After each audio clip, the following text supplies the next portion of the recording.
Apple today extended its service program to iPhone 12 and iPhone 12 Pro models experiencing headphone audio issues.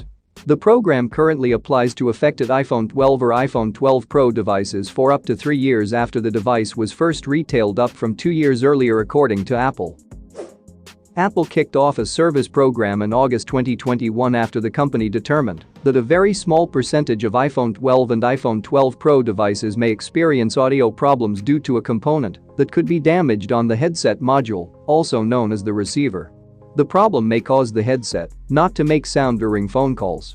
Apple or an Apple-authorized service provider will repair eligible iPhones for free, with the steps to begin the process outlined on Apple's website.